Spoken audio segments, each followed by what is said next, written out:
Hi friend, welcome to my channel. இன்றைக்கி நம்ம discuss பண்ண போகிற டாபிக் இந்தியன் பேங்கோட கேஷ் விட்ராவல் ஸ்லிப் எப்படி ஃபில் பண்ணுறது, அதாவது கேஷ் எடுக்கிற ஃபார்ம் எப்படி ஃபில் பண்ணுறது, அதை பற்றி தான் நம்ம இன்றைக்கி பார்க்க போகிறோம்.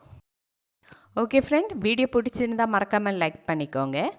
அது மட்டும் இல்லை, நம்ம சேனல் ஃபஸ்ட் டைம் விசிட் பண்ணுறவங்களா இருந்தால் சேனல் சப்ஸ்கிரைப் பண்ணி பக்கத்தில் கண்ட பெல் ஐக்கன் கிளிக் பண்ணி ஆள் கொடுங்க. ஓகே, வீடியோக்குள்ளே போகலாம். வித்ட்ராயல் ஸ்லிப்பை எடுத்ததுக்கப்புறம் ஃபஸ்ட்டு நம்ம டேட் எழுதணும். நம்ம எந்த டேட்டுக்கு கேஷ் எடுக்கிறோமோ அந்த டேட் இங்கே எழுதணும்.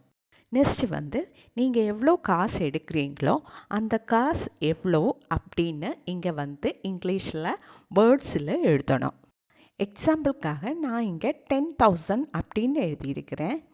அமௌண்ட்டு வேர்ட்ஸில் எழுதுனதுக்கப்புறம் ஒல்லி அப்படின்னும் எழுதிக்கோங்க. அடுத்ததாக நம்ம எவ்வளோ அமௌண்ட் எடுக்கிறோமோ அந்த அமௌண்ட்டை இங்கே நம்பர்ஸில் எழுதணும்.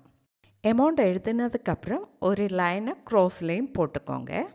அடுத்ததாக நம்மளுடைய அக்கௌண்ட் நம்பர் இங்கே எழுதணும். அக்கௌண்ட் நம்பர் எழுதும்போது எப்போவும் கேர்ஃபுல்லாக எழுதிக்கோங்க. அடுத்ததாக என்டர்டு டேட்டு ஜேர்னல் நம்பர் அப்படி 3 ஆப்ஷன் காணலாம். இது ஆஃபீஸ் யூஸ் தான், இதை எழுத வேண்டாம். அடுத்ததாக டெபாசிட்டர் அப்படின்னு ஒரு ஆப்ஷன் காணலாம். அக்கௌண்ட்டு யாரோட பேரில் இருக்கிறதோ அவங்களோட சிக்னேச்சர் தான் இங்கே போடணும். அடுத்ததாக பின்னாடி பேஜ் எடுத்துக்கோங்க.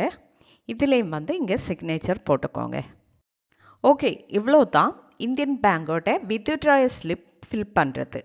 ஓகே ஃப்ரெண்ட், வீடியோ பிடிச்சிருந்தால் லைக் பண்ணிக்கோங்க, ஷேர் பண்ணிக்கோங்க, கமெண்ட் பண்ணிக்கோங்க. Okay, thank you.